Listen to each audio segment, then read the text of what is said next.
So, ito na po yung ating part 6 manang ating palda, mga kananay. FG TV.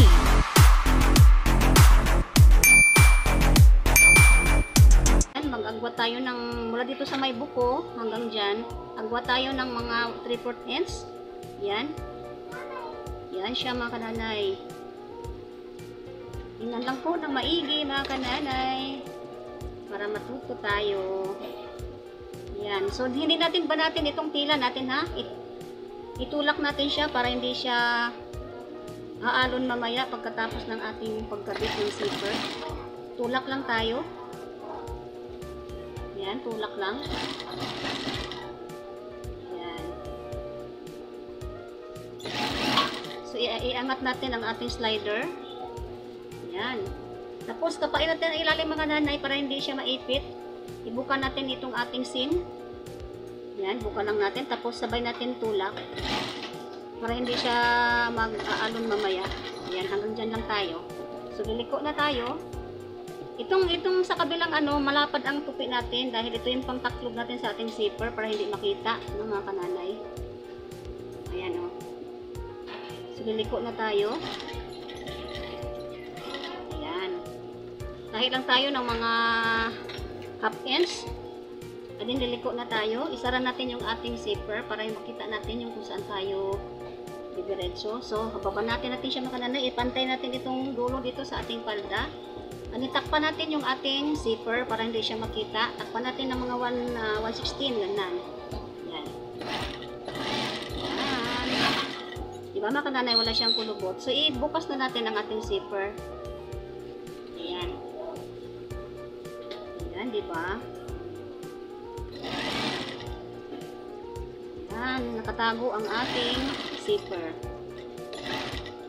Ayan, diba?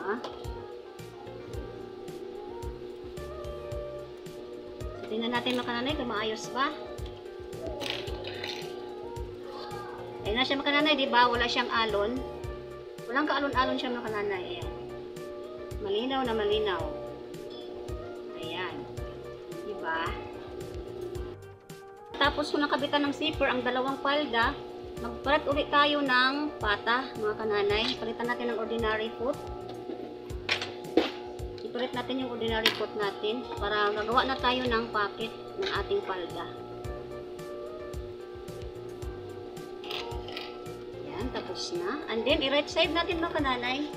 Right side tayo sa ating paggawa ng pocket. So, ito yung pocket natin. Ito yung end ng tela. Mas maganda yung end ng tela, mga kananay, para hindi na tayo mag-edging.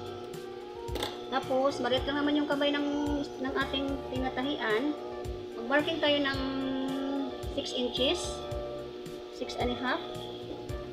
Dahil yung half inch yan ang pakain ng ating waistline. 6.5, mga kananay, dito.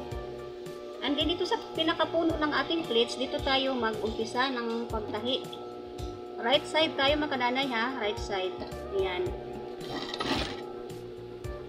Hanggang dito tayo sa marking natin ng 6.5 dito, mga kananay. Yan. Kailangan naka-backstitch siya kasi bumubuka yan siya sa katagalan ng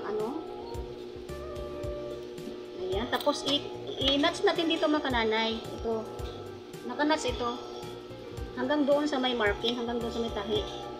Make sure na hindi magupit ang ating sinulid. Ayan. And then i-tapping natin, mga kananay. I-tapping natin siya. Ayan, ito nakalabas itong ating nananaks kanina. Ayan. Ayan. Tapping natin siya.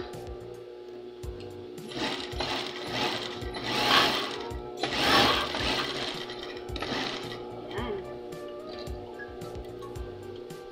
Ayan, tapos na yung kabilang pisngi. Sa kabila na naman tayo. Sa ibang forma ito, mga kananay, nakabaliktad yung ating Dito naman, ganoon naman siya, mga kananay. Mag-marking naman tayo ng 6.5 pababa.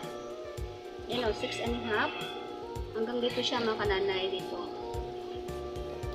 Yan. So, ang marking natin, ito, maliit lang pagkain natin dito sa dulo dahil pocket naman siya. Hanggang dyan siya, mga kananay. Yan. Yan sa may marking tayo dito. backstitch natin, ang ilang backstitch, and So, abangan ang ating part 7 bukas mga kananay. Thank you for watching.